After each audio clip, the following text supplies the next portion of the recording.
حضرت ابن مسعود بیان کرتے ہیں کہ ایک شخص کو چوری کے الزام میں آن حضرت صلی اللہ علیہ وآلہ وسلم کے سامنے پیش کیا گیا تاکہ آپ اس کے ہاتھ کو کاٹنے کا حکم صادر فرمائیں۔ حضور کا چہرہ یہ حالات دیکھ کر متغیر ہو گیا۔ مسلمانوں نے عرض کیا کہ یا رسول اللہ، کیا آپ کو اس کام میں کچھ کراہت آ رہی ہے؟ آپ نے فرمایا، کیوں نہ آئے، میں اپنے بھائیوں کی دشمنی میں شیطان کا مددگار نہیں ہونا چاہتا۔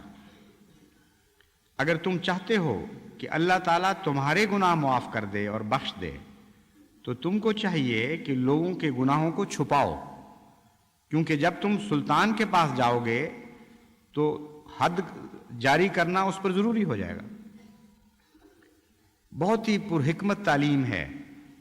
ستاری کہاں کی جا سکتی ہے، کہاں نہیں کی جا سکتی، کہاں عفو پر ہاتھ کھلے ہیں، کہاں بند جاتے ہیں۔ اور جماعت کو خاص طور پر اس حدیث کے مضمون پر غور کرنا چاہیے۔ اگر کوئی برائی دیکھتا ہے تو یہ ایک غلط فہمی ہے کہ اس برائی کو لازماً شکایت کر کے سزا دلوانی چاہیے۔ یہ فرض نہیں ہے آپ کا۔ حضرت صلی اللہ علیہ وآلہ وسلم نے ناپسند فرمایا اس بات کو، لیکن کن برائیوں میں شکایت کرنی چاہیے، کن میں نہیں کرنی چاہیے، یہ الگ مضمون ہے۔ نہ کرنے والی باتیں جہاں تک ہم نے معلوم کی حدیث سے اور اسوہ سے، وہ ہیں جہاں ذاتی قصور ہے کسی انسان کا، انفرادی قصور ہے، اور جہاں نظام جماعت یا نظام اسلام کے خلاف کوئی شرارت ہے، وہاں ایک مرتبہ بھی حضرت صلی اللہ علیہ وآلہ وسلم نے بات پہنچانے سے منع نہیں فرمایا، بلکہ ان باتوں کو اس طرح سنتے تھے غور سے اور توجہ سے کہ غیر قرآن کریم بیان فرماتا ہے، تانا دیا کرتے تھے کہ وہ اذن ہے، وہ تو مجسم کان ہے شکایتیں سننے کے لیے۔ فرمایا اذن خیر لکم، ہے تو مجسم اذن تمہارے جس طرح تم کہہ رہے لیکن ان معنوں میں نہیں، خیر کے لیے اذن ہے۔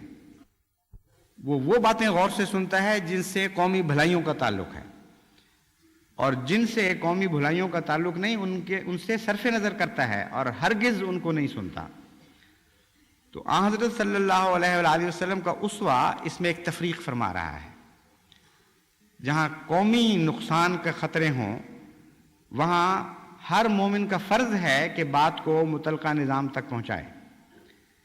جہاں انفرادی غلطیاں ہوں وہاں حضرت صلی اللہ علیہ وآلہ وسلم کی تعلیم یہ ہے کہ ان سے صرف نظر بھی کرو اور ان کو ان لوگوں تک پہنچانے سے حیا کرو کہ جن تک اگر پہنچ گئی تو ان کا فرض ہو جائے گا کہ وہ سزا دیں، ان کے ہاتھ بن جاتے ہیں۔ وہاں وہ نظام کے نمائندہ ہوتے ہیں، نظام کو جاری کرنا خدا نے ان کی ذمہ داری ڈالی ہوتی ہے، جب ان تک بات پہنچ جائے تو پھر وہ مجبور ہو جاتے ہیں۔ یہ ان لوگوں کا بھی جواب ہے جو بعض دفعہ جب میں تعلیم دیتا ہوں عفو کی اور مغفرت کی اور ایسی باتوں کی، تو بعض لوگ پھر لکھتے ہیں کہ جناب ہمیں تو آپ نے پکڑ لیا فلاں بات پہ، ہم سے تو عفو کا سلوک نہیں کیا، ہم سے تو مغفرت نہیں کی گئی۔ انہی باتوں پہ پکڑا جاتا ہے جن میں انسان مجبور اور بے اختیار ہو جاتا ہے، اور سیرت محمد مصطفیٰ صلی اللہ علیہ وآلہ وسلم کے تابع دکھ کے ساتھ پکڑا جاتا ہے، تکلیف محسوس کر کے پکڑا جاتا ہے، خوشی کے ساتھ نہیں پکڑا جاتا۔ چنانچہ حضور کی یہ حالت جو تھی، اس قدر حضرت صلی اللہ علیہ وآلہ وسلم کو دکھ پہنچا کہ مجھے مجبور کیا جا رہا ہے ایک مومن بھائی کے ہاتھ کاٹنے پر، کہ آپ کا چہرہ متغیر ہو گیا۔ صحابہ نے وہ دکھ دیکھ لیا اور پوچھا تو آپ نے فرمایا کہ کیوں تم مجھے مجبور کر دیا؟ کیونکہ میری حالت یہ ہے کہ میں نظام کو نافذ کرنے پر مامور کیا گیا ہوں، اگر مجھ تک تم بات پہنچا دو گے تو پھر میں بے اختیار ہو جاتا ہوں، اس لیے تمہیں اختیار تھا کہ تم یہ بات نہ پہنچاتے۔ اس کو کہتے ہیں ستاری۔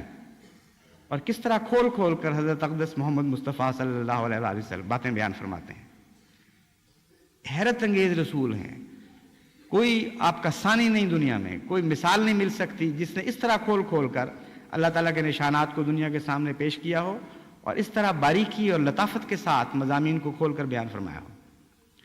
چنانچہ قرآن کریم اس پر نظر کرتے ہوئے فرماتا ہے وَكَذَلِكَ نُصَرِّفُ الْآيَاتِ وَلِيَقُولُوا دَرَسْتَ، اے محمد ہم تیرے اوپر جو آیات کو خوب بدل بدل کر پلٹ پلٹ کر پھیر پھیر کر بیان کرتے ہیں، اس لیے تیری یہ تربیت کر رہے ہیں کہ جن تک تو پیغام پہنچائے وہ کہہ اٹھیں کہ ہاں تو نے تدریس کا حق ادا کر دیا، کوئی پہلو باقی نہیں چھوڑا، اپنے فرض رسالت کو خوب خوب خوب روشن کیا اور خوب عمدگی کے ساتھ ادا کیا۔